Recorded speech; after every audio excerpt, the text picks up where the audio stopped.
Siria está aquí, a 8 horas de avión de España. Es la mitad de grande y su población se concentra aquí.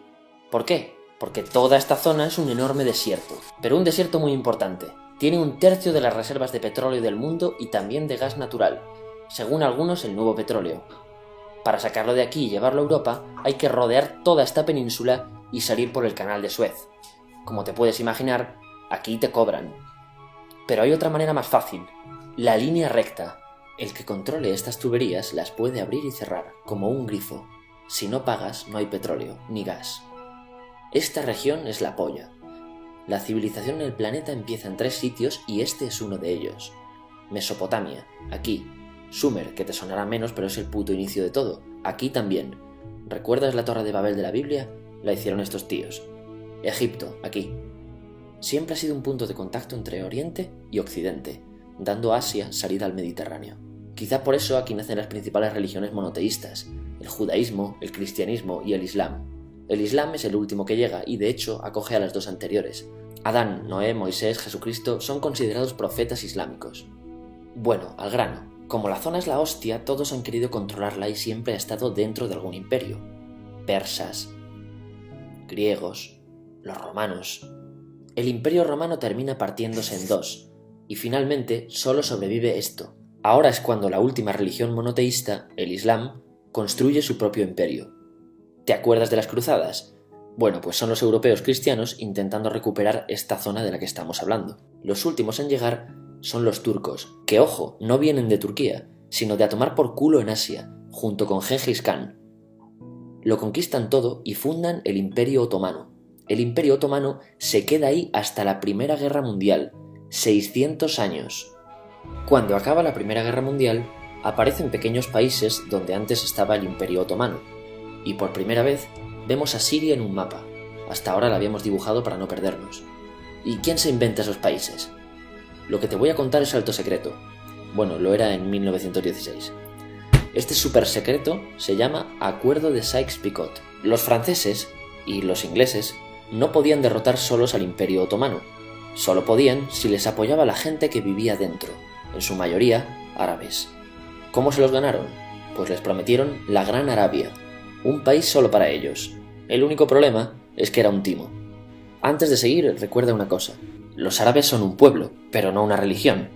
O sea, un árabe puede ser musulmán, puede ser cristiano, y antes del Islam parece que hubo tribus árabes con tradiciones judías. Bueno, pues a los árabes no les dieron ese único país que les habían prometido. En su lugar, franceses y británicos crearon muchos países pequeños. Estos países, obviamente, no eran países de verdad, sino zonas bajo su control con gobernantes puestos por ellos. Durante este tiempo hacen lo que quieren con la zona. Recuerda que hay petróleo. Siria, aunque no tiene grandes reservas, tiene fácil salida al mar, y Francia, que es la que se ha quedado con Siria, se lo da a compañías extranjeras. Después de la Segunda Guerra Mundial, los europeos se van. En el caso de Siria, son echados a patadas.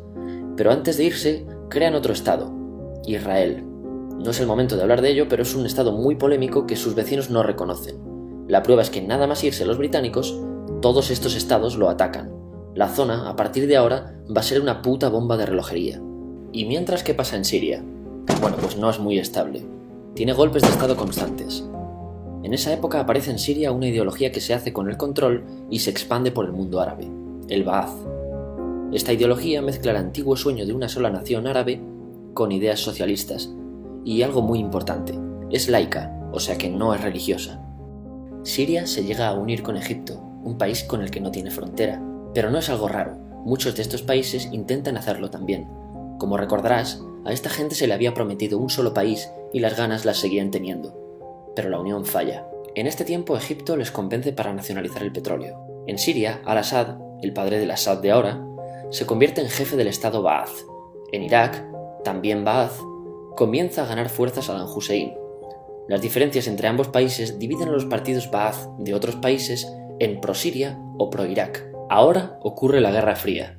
El mundo se divide en 2. O eres de Estados Unidos o de la Unión Soviética. Son años muy movidos en los que se pegan constantemente con Israel, invaden su vecino Líbano y comienza una oposición islamista al régimen Ba'ath de Assad, los hermanos musulmanes. Vale, volvamos atrás un momento.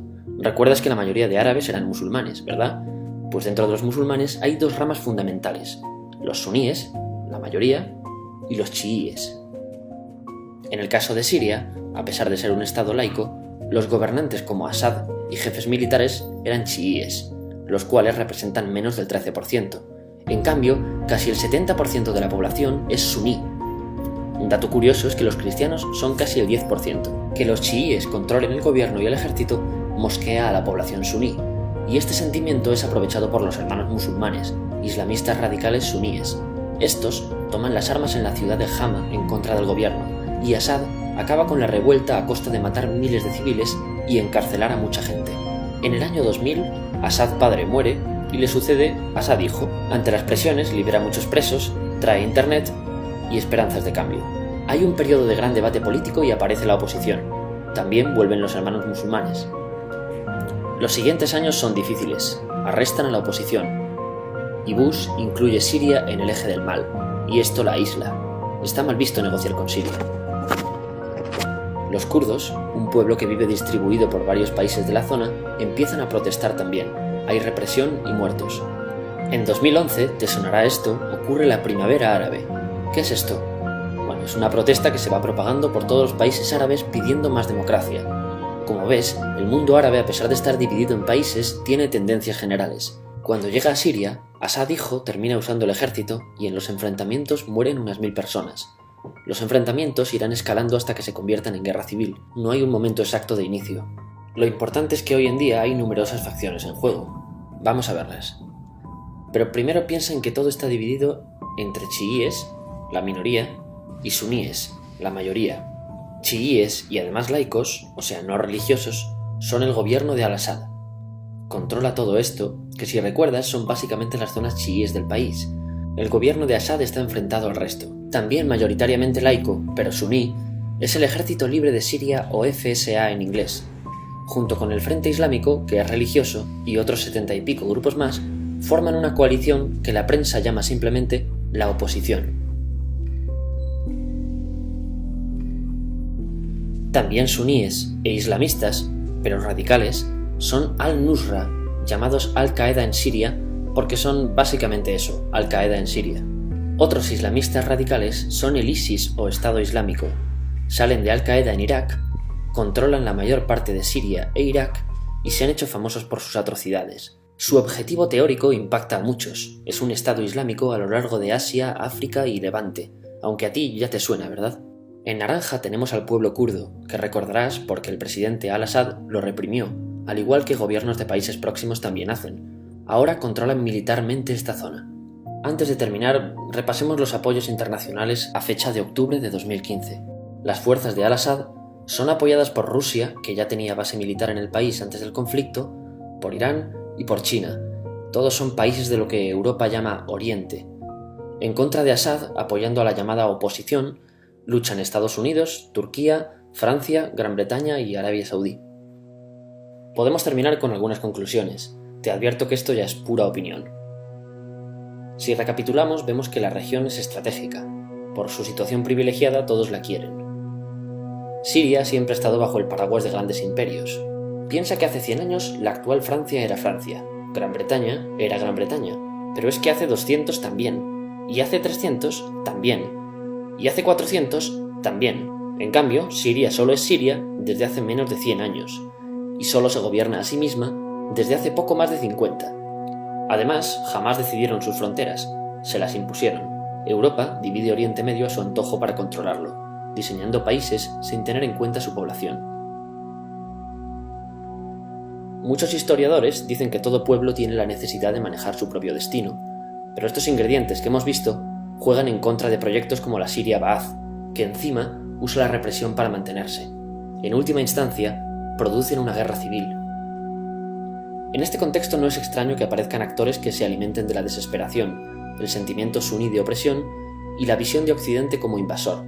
ISIS usa la identidad árabe y la mitología de antiguos imperios. Cuando quieras entender el presente, pregúntate: ¿y el pasado?